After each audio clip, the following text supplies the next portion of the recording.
제가 베네로 가기 전까지는 향토하니까는 특별한 인연은 없었던 것 같습니다. 제가 제주 사무국장을 마치고 마칠 즈음에 한 동지가 식사나 같이 하자고 그래서 익산에서 식당회를 갔는데 그 자리에 향타원님께서 계셨습니다.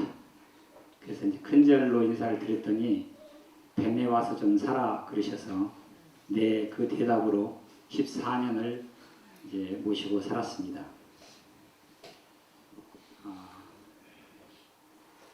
향타원님께서는 제가 1년쯤 대에 가던 무렵에 저를 부르셔서 원장이 가려고 하면 미리 말해 그러시더라고요. 그래서 제가 향타원님께서 저를 이제 불러주셨는데 정산용사님께서는 대종사님께 은혜를 하나 더 입으신 것이 찾아주신 은혜라고 했는데 저는 향타원님께서 불러주신 그런 큰 은혜를 하나 더 입었는데 그 불러주신 뜻을 다 받들어들이지 못하는 것이 제가 마음에 걸린 것은 있을지라도 가겠다고 하는, 힘드니까 가겠다고 하는 마음은 초도 없습니다. 이렇게 말씀을 드렸더니 그 이후부터는 일체를 맡기셨습니다. 그리고 두 번 다시 어떤 말씀도 하지 않으셨습니다. 저 역시도 제가 14년 모시고 살면서 향타원님 말씀에 아니오라고는 해본 기억이 없습니다.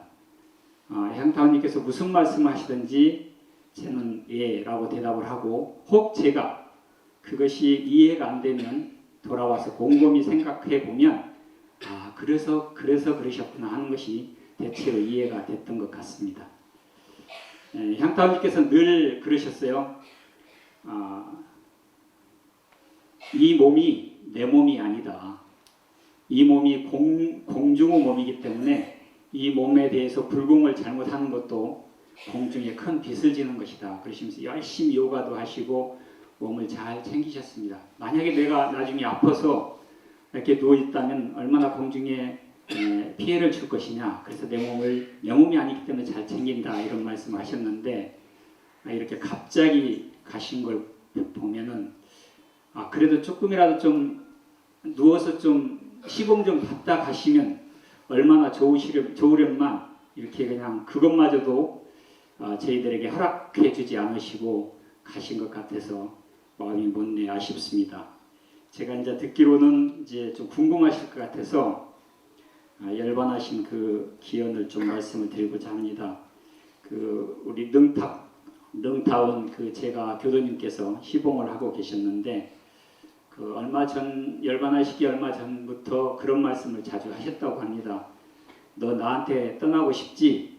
그러니까 그런 거 아니라고 하셔도 몇 번 그런 말씀도 하시고 그 열반하시기 전날 능타원님께 오늘이 며칠이냐 이렇게 물으니까 음력으로 며칠이냐 그러니까 5월 10하루입니다. 그러니까 그러면 공달이냐 평달이냐 이렇게 물으셨다고 해요. 평달입니다. 그랬더니 너는 어떻게 그렇게 잘하냐 그래서 달력이 지금 다 있어요. 이렇게 이제 이야기를 하셨다고 합니다.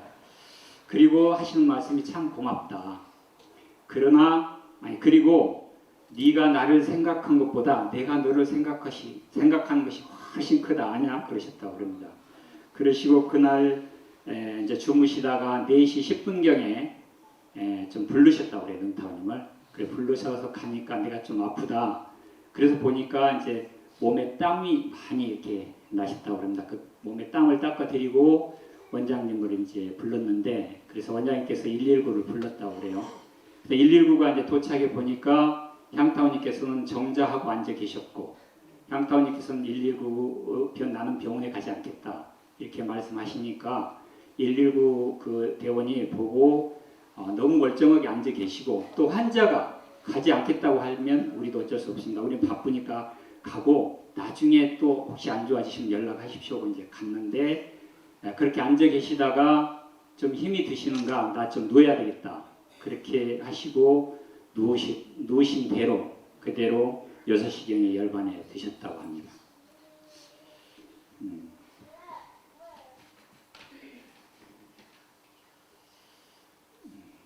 그 향타원님께서는 아까 이제 그 스승님에 대한 어떤 그 간절함이 참 절절하셨던 것 같습니다. 늘 그 대종사님과 정산종사님과 주산종사님과 또 대산종사님 말씀을 하실 때면 늘 눈물을 그렇게 글썽이시고 흘리셨습니다. 저는 저 대종사님 배운 이후로 60년, 70년이 다 돼가는데 아직도 대종사님 말씀만 하시려고 하면 어떻게 저렇게 눈물을 얼마나 그 스승님에 대한 간절함이 절절하게 저런 눈물을 흘리실까 이런 생각도 했습니다만은 아마 향타오님께서는 마음에 그 스승님들을 늘 한시도 떠나본 적이 없었던 것 같습니다. 그래서 말씀만 하시려고 하면 그런 눈물을 흘리셨던 것 같고 벤에 조시를 지었는데 이름을 사은정사라고 지었습니다. 저는 처음에 향타오님께 천지부모 동포 법녀 사은이시죠? 그랬더니 아니라고 그러시더라고요. 대종사님과 정산종사님과 주산종사님 그리고 대산종사님 네 분 스승님의 은혜를 내가 기리기 위해서 이게 조시를 지었다. 그리고 대산종사님을 한번 모시고 싶어라고 하셨어요. 근데 결국은 편찮으셔서 못 오시고 열반에 되셨는데 그 이후로 향타오님께서 어디 나가 계실 때 장산법사님께서 오셨어요. 제가 이제 저는 당연히 여기는 조실이니까 장산법사님께서는 정법사님이 아니셔서 다른 숙소로 이렇게 안내를 해드렸더니 향타오님께서 그렇게 대산종사님 한번 모시고 싶어 했는데 대산종사님 못 오셨으니까 평생을 모셨던 장산법사님이라도 조실을 좀 모시도록 하지 그랬냐. 제가 그 뜻을 몰랐습니다. 그렇게 말씀드린 적도 있고 그래서 이제 그 스승님이 하신 말씀은 절대로 땅에 떨어지지 않고 언제나 실행하려고 하셨다는 생각을 합니다. 그 영산에 계실 때 학원으로 계실 때도 정산종사님께 금강경 배우고 하실 때도 이렇게 이제 빨래를 하다 보면 남자 이렇게 빨래터에는 사람이 없대요. 여자 빨래터에 사람이 많고 그럼 남자 빨래터에 빨래를 하면 한번 하고 계셨는데 정산종사님께서 꼭 그렇게 말씀하셨대요. 뒤에 오셔갖고 은구 이렇게 부르셨대요. 그걸 돌아보면 이 남자 빨래터에 와서 빨래하는 게 아니에요. 그 다음에 한 번도 안 가시고 그리고 이제 좀 멋을 내시려고 이 가르마를 약간 한쪽으로 이렇게 타셨대요. 향타님께서. 그때 또 정산종사님께서 은구 그래서 그랬더니 가르마는 큰 가운데 많이 타는 것이요. 그래서 그 이후로 한 번도 삐뚤어지게 타본 적이 없었다 그런 말씀도 하셨습니다. 그 스승님을 이렇게 모시는 것 못지않게 후진을 키우는 것도 굉장히 중요하다 이런 말씀을 자주 하셨습니다. 그래서 언제나 그 후진들을 키우기 위해서 그 가르침을 늘 주셨던 것 같습니다. 그 이제 심지어는 벌을 내려도 공부로 벌을 내리셨던 것 같아요. 옛날에 제가 이제 들었는데 우리 희산 김순익 교무랑 현천 교무랑 있을 때 향타오님께서는 절대로 이 제초제를 못 부리게 하십니다. 근데 돌 사이에 있는 제초제는 뽑기가 너무 힘들어요. 벤에는 풀과의 전쟁이거든요. 그래서 이제 향타오님께서 어디 한 보름쯤 가신다고 하니까 제초제를 뿌렸어요. 근데 며칠 만에 오셨어요. 그리고 보니까 이제 이게 누가 이랬냐 그러니까 이제 그 현천교무가 제가 그랬습니다. 혼을 나셨대요. 혼을 났는데 나중에 이제 스님교무가 와서 다시 이제 다 직원들 데리고 향타오님 가서 제가 지도를 잘못해서 죄송합니다. 제가 벌을 받겠습니다.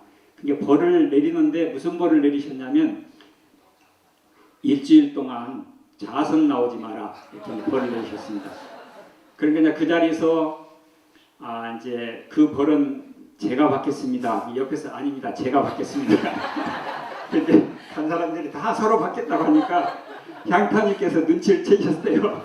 이놈들이 자선하기 싫어갖고 그래서 그냥 웃고 그냥 벌 주다가 웃었다고 그런 이야기도 있습니다.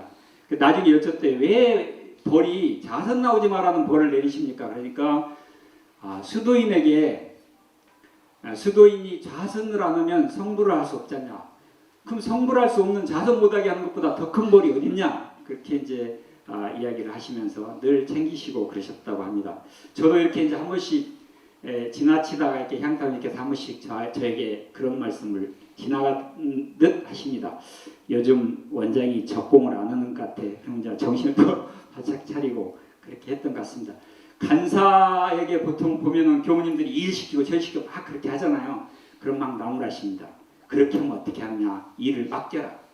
그래야 여기서 역량을 키울 거 아니냐? 그러면서 여기서 너희들이 적공하지 않으면 베네에 오는 많은 사람들이 너희들을 보고 아 베네 교무들을 보니까 적공하고 싶은 공부하고 싶은 마음이 나야 할 거 아니냐? 그래서 적공을 해야 된다. 그런 말씀하시면서 늘 격려해 주셨던 기억이 있습니다. 그리고 향타원님께서는 개인이 없으셨던 것 같아요. 이렇게 시범금이나 이런 게 이제 들어오면 그 정리를 주로 이제 제가 다 해드렸는데 당신 개인으로 쓴 것은 거의 없으세요. 주로 제가 갖다가 뭐 하면 베네 사업에 주로 썼고 특별히 정말 지극히 개인적으로 이렇게 올린 돈만 모아서 당신이 조금 쓰시기도 하고 또 챙기고 싶은 개인적으로 챙기고 싶은 후진들에게 그렇게 챙기시면서 그 공중에 빚을 지지 않도록 그렇게 챙기시면서 그렇게 챙기셨던 것 같습니다. 그리고 이제 무슨 일이든지 정말 철저히 준비해가지고 완벽하게 그 일을 하실 수 있도록 그렇게 하셨던 것 같아요. 베네를 보면 베네 훈련원의 에서 이루어진 하나하나의 역사를 보면 그냥 즉흥적으로 이루어진 일은 하나도 없습니다. 대각전도 그 터를 닫고 뒤에 축대를 세워서 10년 동안을 기다렸다가 그 자리에 대각전을 지었고 그 밑에 이론탑이 있는데 그 이론탑은 터를 닦아놓고 여기 탑을 세워야 되겠다고 하시고 17년간을 기도를 하시고 제가 처음에 베네 가니까 기도문에 그렇게 쓰여 있더라고요. 이론탑 그 건립 기호문에 1000일이 지나고 또 1000일이 지나고 다시 1000일이 지날지라도 시작이 그렇게 돼 있어요. 그래서 꼭 하시겠다는 뜻이구나. 그래서 끊임없이 기도하시고 17년간 기도하시고 나서 그 이론탑을 세웠습니다. 그 베네의 모든 것들은 향타원님 머릿속에 이미 조각이 다 있었고 그래서 하나하나가 그렇게 준비된 기획된 가운데 이루어졌고 지금 가보면 정말 있을 자리에 꼭 건물이 서 있고 그 최창조 씨가 한번 왔거든요. 온 이유가 어떤 스님이 오셔가지고 이 대각전을 앞에 산을 정면으로 바라보면 안 되니까 틀으라는 거예요. 걱정이 됐어요. 이미 축대는 굉장히 높은 축대를 쌓아놨는데 거기에 집을 틀어 앉히면 어떻게 되겠습니까?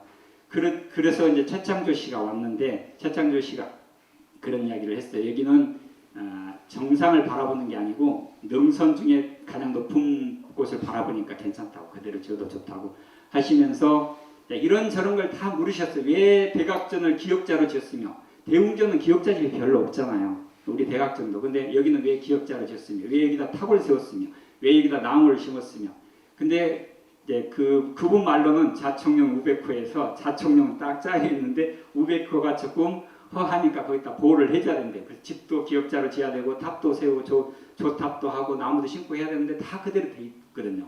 근데 저희는 그냥 향타원님께서는 기역자 집은 선방으로 활용하는데 거기에서 이제 차도 마시고 하기 위해서 기역자 집을 지었고 탑은 돌이 너무 많이 남으니까 탑을 세운 것이었고 그래서 결론은 뭐냐면 가시면서 앞으로는 저한테 묻지 마시고 법사님 마음 가는 대로 하십시오. 그게 정답입니다. 이제 그렇게 하고 가셨습니다. 향타원님께서는 이제 참 늘 사람들이 나한테 왜 그렇게 기도를 하냐고 그렇게 기도만 하냐고 그렇게 하는데 그렇게 말씀하셨어요. 내가 힘이 없어서 그런다. 그러니까 힘 달라고 기도한다. 이렇게 늘 하시고 근데 그 기도가 기도로가 아니고 당신의 수행이셨던 것 같습니다. 그리고 베네는 절대로 목탁 소리가 끊이지 않게 하라. 그런 말씀도 하시고 근데 그렇게 기도를 열심히 하시는 것이 중요한 게 아니라 제가 14년 동안 모시고 살면서 제가 보기로는 한 번도 아프시다고 또는 어디가 뭐 어쩌다고 기도를 쉰 걸 본 적이 없습니다. 이제 조금 기력이 좀 세하시기 전에는 항상 기도터를 하루에 2번씩 꼭 올라가시고요. 비가 오나 눈이 오나 여김없이 올라가셨습니다. 그렇게 쉼없이 정성스럽게 공부를 해오신 어른이셨다는 생각을 합니다. 멋을 아시는 분이셨어요. 이렇게 이제 식당에 가면 이렇게 서빙을 하는 아주머니가 있으면 그렇게 물으세요. 팁 줬는가? 아니요. 그럼 신사는 팁을 줄 알아야 돼. 그러시기도 하시고 하여튼 멋을 참 아시는 분이셨다. 그 자연을 참 좋아하시고 특히 소나무를 참 좋아하셨어요. 그래서 조실에 영산에 있는 소나무를 옮겨놓고 너무 좋아라 하시고 그러셨습니다. 그래서 이제 네. 그 향타원님 이 일과를 이렇게 저희가 보면은 늘 기도하시고 또 시간 나면 책 보시고 또 시간 되면 나와서 풀 뽑으시고 또 이렇게 전지하시고 늘 그렇게 허투루 보내는 시간이 없으세요. 그러면서 저희가 느낀 게 그랬거든요. 저희는 그냥 시간 나면 뉴스도 좀 봐야 되고 몸 아프면 좀 쉬기도 해야 되고 그러면서 느낀 것이 우리는 안 하면서 안 된다고 하고 있구나 그런 것을 참 많이 느꼈던 것 같습니다. 향타원님 뵈면서. 그래서 이제 그 자연을 참 좋아하셔서 좀 왔다 갔다 합니다. 그때가 아마 88세 때인가 갑자기 나 몽골을 좀 가야겠다고 그러셔갖고 몽골을 좀 처음으로 아마 그 향타원님을 모시고 근무했던 그 후진들이 제자들이 모시고 몽골을 한번 간 적이 있습니다. 근데 그 몽골 가셔서도 그 어디 산 이렇게 높은 데 올라가서 야 우리 기도하자. 여기는 교당 지키는 그럴 것 같고 훈련은 지었으면 좋겠다. 그래서 거기서 앞으로 먼 장래 여기 훈련은 세우기를 기도하고 그렇게 그리고 자연을 좋아하셔서 거기서 덩실덩실 춤추시면서 이렇게 보내셨던 그리고 어느 날 갑자기 나는 노르웨이를 한번 가보고 싶다. 그때가 90이셨던 것 같아요. 그래가지고 노르웨이 그 자연을 그렇게 자연을 참 좋아하셨던 것 같습니다. 저는 14년 동안 큰 스승님을 모시고 사는 그 행운을 누린 참 복 많은 그런 사람이었다는 생각을 합니다. 향타원님께서 왜 준상은 그렇게 안 와? 늘 그러셨는데 저는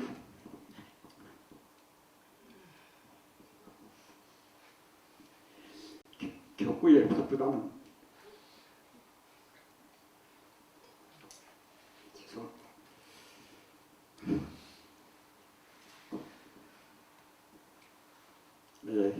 잘 찾아뵙지 못한 것이 늘 마음에 걸립니다. 감사합니다.